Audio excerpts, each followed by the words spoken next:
아득히 먼 옛날 어느 왕국에 매우 용감하고 멋진 왕이 있었습니다. 왕은 백성들의 존경을 받는 것은 물론 이웃 나라의 왕과 군사들조차 우러러볼 정도였습니다. 왕은 백성들을 언제나 자상하고 친절하게 대했습니다. 그래서 백성들은 항상 웃음을 잃지 않았으며 모두가 행복하다고 느꼈습니다. 왕에게는 무척이나 아름답고 지혜로운 왕비가 있었어요. 그리고 왕은 세상 그 누구보다 왕비를 사랑하고 소중히 아꼈습니다. 물론 하나뿐인 공주에 대한 사랑도 그에 못지 않았지만 말이에요. 그러므로 궁궐안은 언제나 활기차고 행복한 웃음소리가 끊이지 않았습니다. 궁궐 안에는 어마어마하게 큰 마구간이 있었어요. 마구간에는 수십 마리의 말들이 있었지만 그중 가장 귀한 대접을 받는 것은 귀가 큰 당나귀였습니다. 당나귀는 따로 마련된 방에서 지내며 왕의 귀여움을 한몸에 받았습니다. 당나귀가 이렇게 특별 대우를 받는 데는 다 그만한 이유가 있었답니다. 날마다 금화를 쏟아내는 세상에 둘도 없는 신기한 당나귀였거든요. 왕에게 한 가지 걱정이 있다면 그것은 혹시 당나귀가 병이라도 들면 어쩌나 하는 것이었습니다. 그래서 왕은 매일 당나귀를 앞세우고 산책을 나가곤 했어요. 그래서 당나귀는 왕이 바라는 대로 매일 번쩍이는 금화를 쏟아냈답니다. 그리하여 세상에 부러울 것이 없는 왕은 더할 수 없이 행복했습니다. 그런데 그러한 행복을 하늘이 질투하기라도 한 것일까요? 어느 날 갑자기 왕비가 자리에 눕고 말았습니다. 왕비의 병은 좀채 나을 기미가 보이지 않았어요. 멀리 이웃 나라에서까지 용하다는 의사가 다녀갔지만 모두 헛수고였습니다. 어떤 약을 써도 왕비의 병은 점점 깊어만 갔어요. 왕비는 이제 살아있는 날이 얼마 남지 않았다는 것을 알았습니다.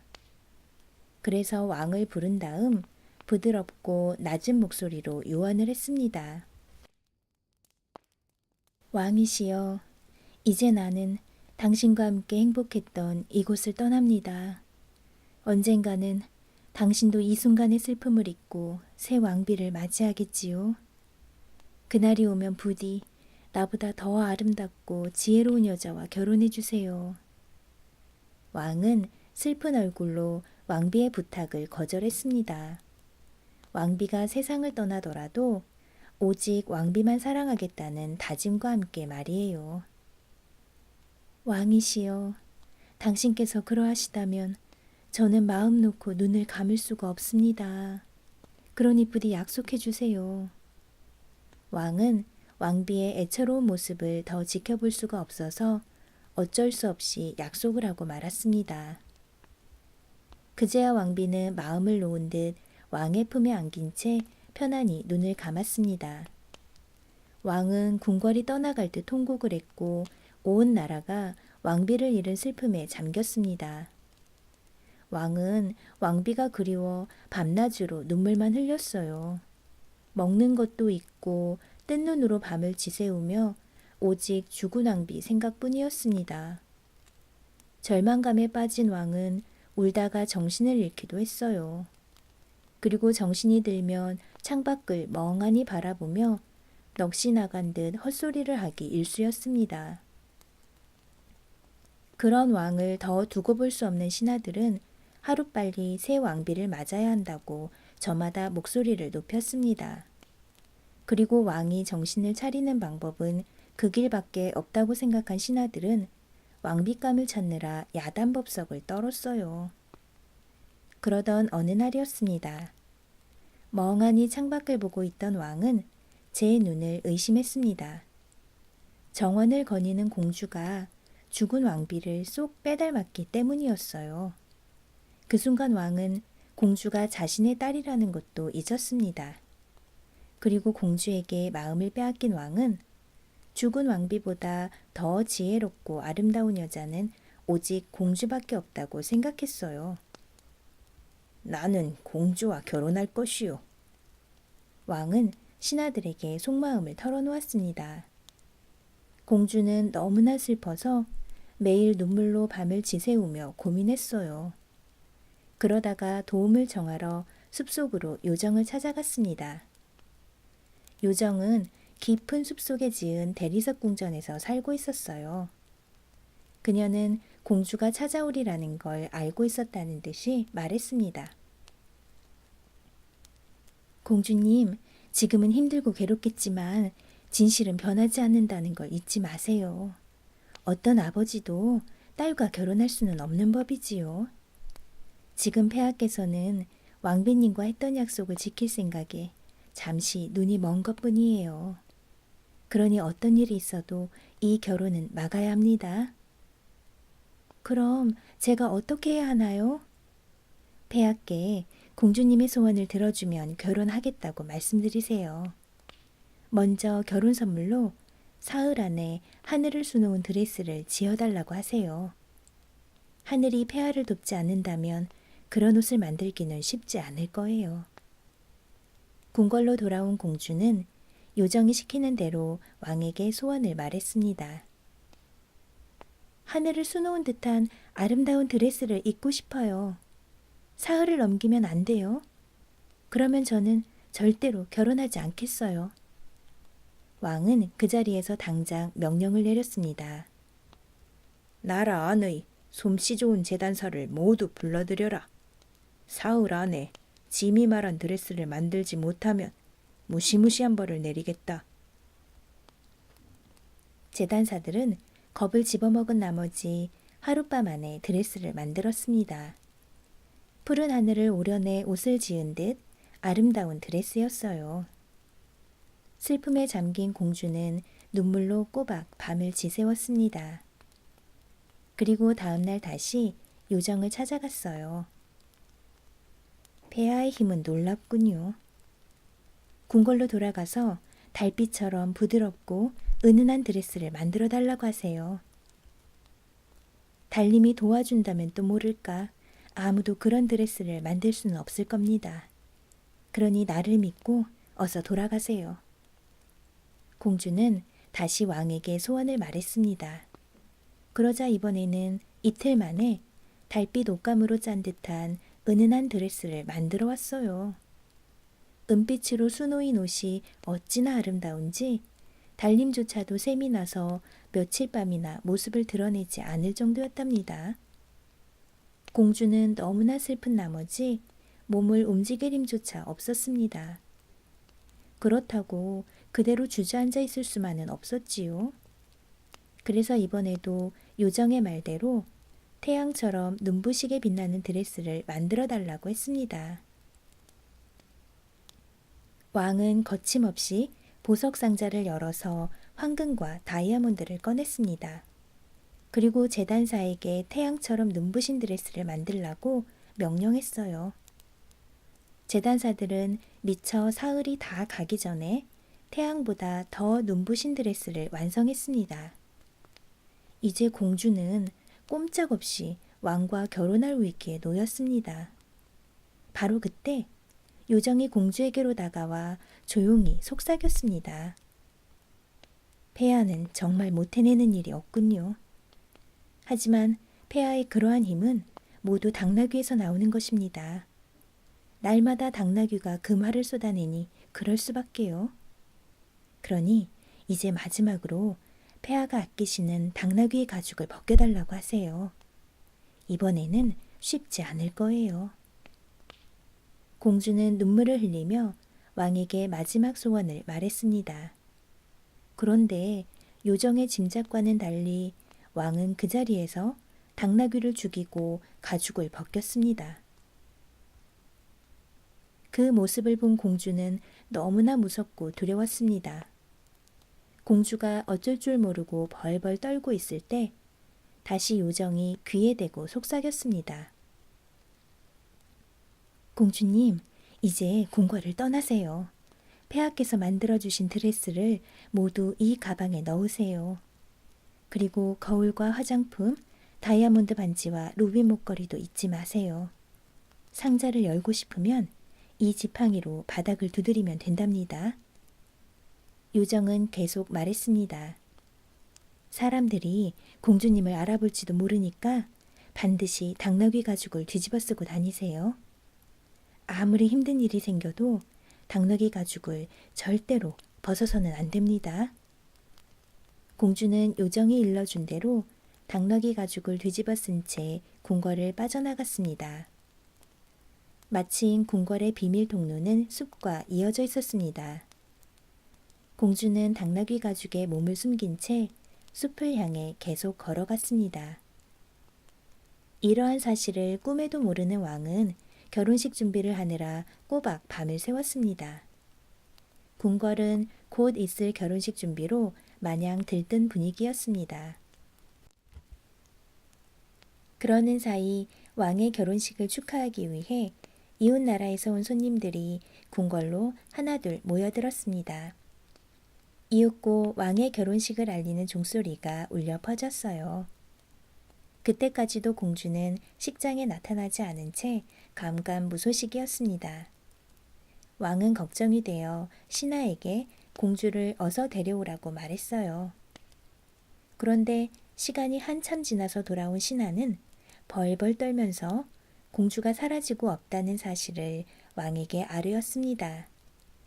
그러자 왕은 불같이 화를 내며 궁궐을 샅샅이 뒤지게 하였습니다.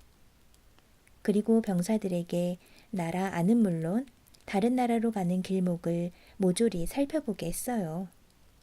하지만 왕의 그러한 노력에도 공주를 찾지는 못했습니다. 아무도 더러운 당나귀 가죽을 쓴 것이 공주일 거라고는 믿지 않았던 것이지요. 몇 달이 지나자 왕도 공주를 찾겠다는 생각이 시들해졌습니다. 비로소 뭔가 잘못되었다는 것을 스스로 깨달은 것이지요. 공주는 구걸을 하며 이곳저곳을 떠돌아다녔습니다. 그리고 집집마다 들러 일자리를 부탁했지만 누구도 공주를 받아주지 않았답니다. 당나귀 가죽을 뒤집어 쓴 공주는 누가 봐도 더러워 보였거든요. 그러다가 공주는 이웃 나라의 어느 농장에 도착하게 되었습니다.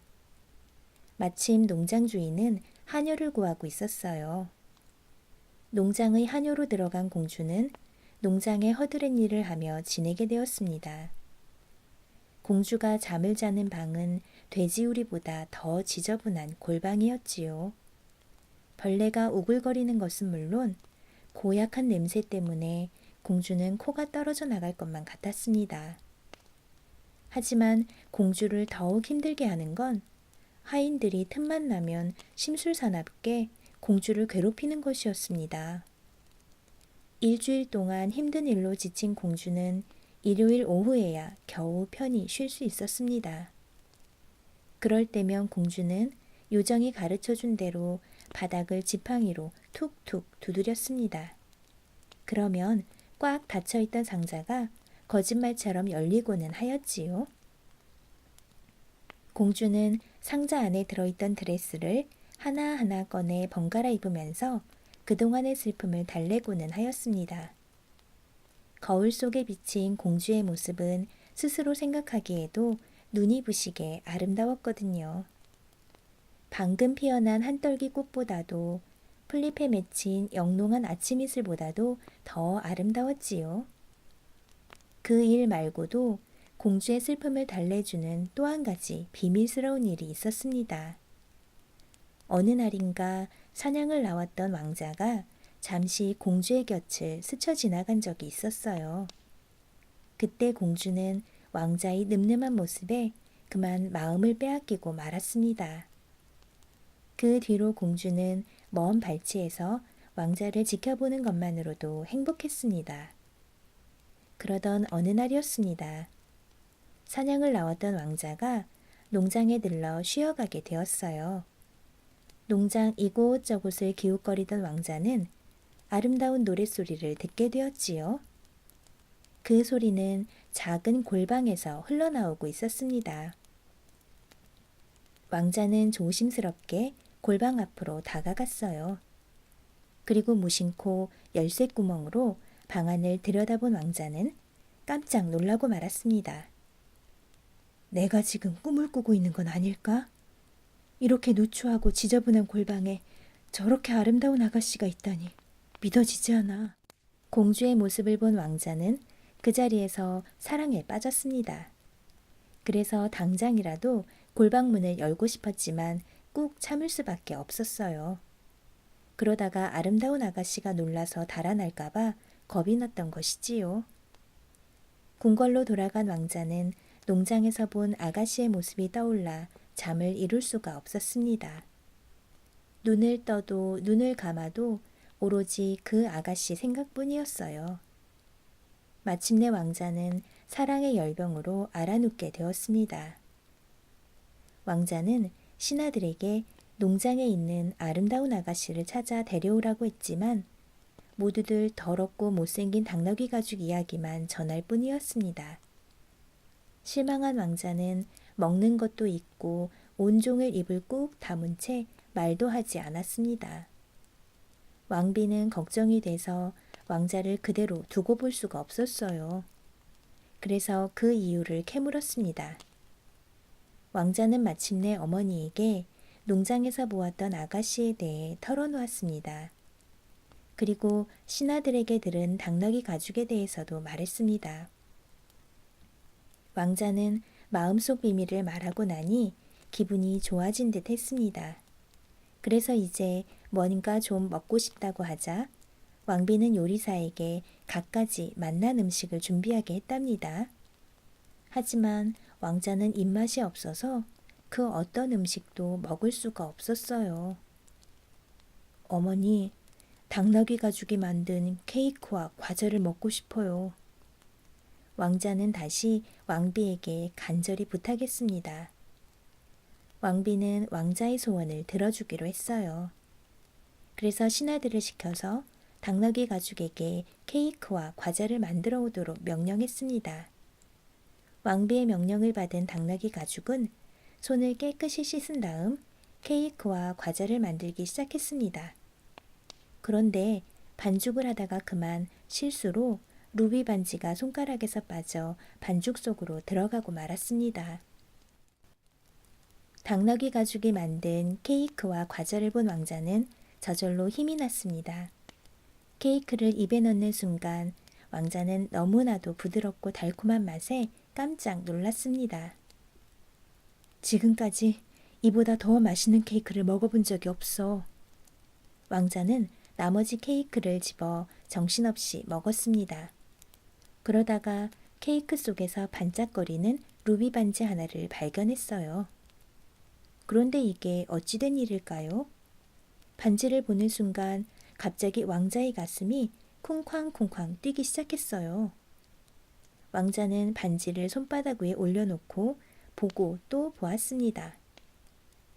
손가락에 이 반지가 꼭 맞는 아가씨와 결혼하게 해주세요. 왕과 왕비는 왕자의 뜻에 따르기로 했습니다. 그래야만 사랑스러운 왕자의 예전 모습을 되찾게 될 테니 말이에요. 그날부터 왕자는 온 나라를 돌며 반지의 주인을 찾기 시작했습니다. 소문은 금세 나라 구석구석까지 퍼졌고 귀족 집안의 아가씨는 물론 시집 안 간 처녀라면 누구나 반지를 끼워보고 싶어 했어요. 그러나 반지의 주인은 쉽게 나타나지 않았습니다. 왕비는 아들이 이제 그만 어리석은 짓을 멈추기를 바랐습니다. 하지만 왕자는 결코 반지의 주인을 찾는 일을 포기하지 않았어요. 마침내 왕자 일행이 여러 마을을 거쳐 농장에 도착했습니다. 신하들은 당나귀 가죽만 빼고 모두에게 반지를 끼워보게 했어요. 당나귀 가죽은 가까이 다가올 엄두도 내지 못하고 멀찍이 떨어져 그 모습을 구경만 할 뿐이었습니다. 그때 왕자가 당나귀 가죽에게 손짓을 했어요. 왕자는 당나귀 가죽에게도 반지를 끼워보게 하고 싶었습니다. 아이, 더러워. 당나귀 가죽에게 반지를 끼워보게 하다니 너무해. 모여있던 아가씨들이 모두들 불쾌한 듯 투덜거렸습니다. 왕자의 명령에 당나귀 가죽이 쭈뼛거리며 다가왔어요. 마침내 왕자 앞에 선 공주는 당나귀 가죽을 살짝 젖히고는 하얀 손을 내밀었습니다. 모여있던 사람들이 그녀의 진주처럼 뽀얀 손을 보고는 눈이 휘둥그레졌어요. 그 손이야말로 루비 반지가 딱 맞는 세상에서 단 하나뿐인 손이라는 걸 모르고 말이에요. 왕자는 얼른 당나귀 가죽의 손에 반지를 끼웠습니다. 반지는 미끄러지듯이 손가락으로 쏙 들어갔어요. 드디어 찾았다. 반지의 주인을 찾았어. 왕자는 말로 표현할 수 없을 만큼 기뻤습니다. 공주는 그제야 당나귀 가죽을 벗었습니다. 마침내 아무도 본 적이 없는 세상에서 가장 아름다운 공주의 모습이 환하게 드러났어요. 왕자는 그 자리에서 당나귀 가죽과 결혼하겠다고 말했습니다. 그리고 여러 나라의 왕들에게 초대장을 보냈어요. 드디어 결혼식 날이 되었습니다. 왕자의 결혼식을 축하하기 위해 이웃나라 왕들도 한자리에 모였습니다. 그 중에는 공주의 아버지도 있었어요. 공주는 겁이 났지만 용기를 내서 아버지에게로 다가갔습니다. 왕은 원래 인자한 아버지의 모습으로 돌아와 있었습니다. 공주는 기쁜 나머지 눈물을 펑펑 흘렸습니다. 공주야, 너를 다시 보게 되다니 꿈만 같구나. 어리석은 나 때문에 얼마나 고생이 많았느냐. 사랑하는 내 딸아, 부디 이 못난 아버지를 용서해다오. 왕의 눈에서도 뜨거운 눈물이 흘러내렸습니다. 공주는 오랜 고통과 불행을 견디고 마침내 사랑하는 사람과 결혼하게 되었답니다. 그리고 지난날 흘린 눈물보다 몇 배나 더 행복하게 살았답니다.